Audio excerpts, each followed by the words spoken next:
Kentucky stands one of the most terrifying buildings in America, the Waverly Hills Sanatorium. What looks like an abandoned hospital is actually a place where tens of thousands of people die, leaving behind something far darker than history. In the early 1900s, tuberculosis was spreading like wildfire. Waverly Hills was built to treat the sick, but with no cure at the time. Most patients never made it out alive. Over 60,000 deaths are said to have occurred here, and to hide the constant stream of bodies, doctors built the infamous body chute, a tunnel used to secretly will corpses out of sight. Visitors today report chilling encounters. People hear disembodied screams echoing through the empty hallways. Shadowy figures are seen peeking around doorways, then vanishing. Nurses have been spotted pushing empty wheelchairs, while the sound of coughing patients fills the air. Even though the building has been abandoned for decades, one of the most terrifying spirits is a young boy known as Timmy who rolls a leather ball down the hallway. Many paranormal investigators have seen it bounce back on its own, as if Timmy still wants to play even in death.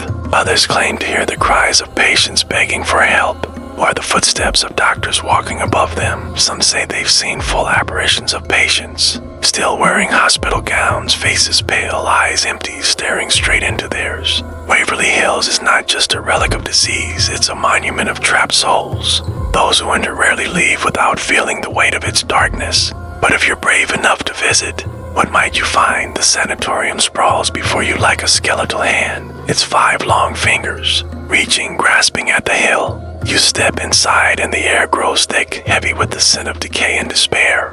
The walls are lined with barred windows, each one a vacant eye socket staring blindly ahead.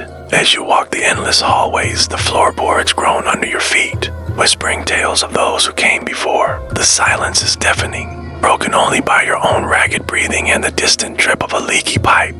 But you're on a marking time in this forsaken place. Then you hear it, a cough rattling and weak, echoing down the corridor. You turn to find its source, a hunched figure in the corner, shrouded in shadow. As you approach, it stirs, revealing a face wasted away by TB, eyes dull with suffering. It reaches out a hand, fingers skeletal, begging you for help. But you know that here there's no cure, only the cold embrace of death. Turning away, you flee down the hallway, the sound of its despair echoing in your ears. Suddenly, a door slams shut behind you, cutting off your escape. You're trapped in a room with barred windows and crumbling walls. The air grows colder, the stench of death more pungent. Then you see it, a gurney in the corner, covered in a sheet. Curiosity and morbid fascination draw you to it. You pull back the sheet to find an emaciated form beneath, a patient frozen in their final moments of suffering. Their chest rises and falls with shallow breaths, their eyes staring blankly ahead. You reach out to touch them, but recoil as icy fingers wrap around your wrist. Digging in with unnatural strength, you scream, thrashing to break free. But the grip tightens until you can't move, can't breathe. And then, as suddenly as it began, it's over. The grip releases and the gurney slides away, revealing nothing but an empty sheet where the patient lay. You stumble out of the room, shaking and breathless, vowing never to return.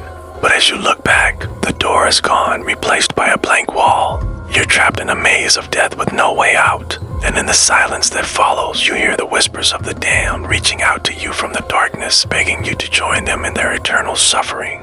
Will you answer their call or find a way to escape the clutches of Waverly Hills?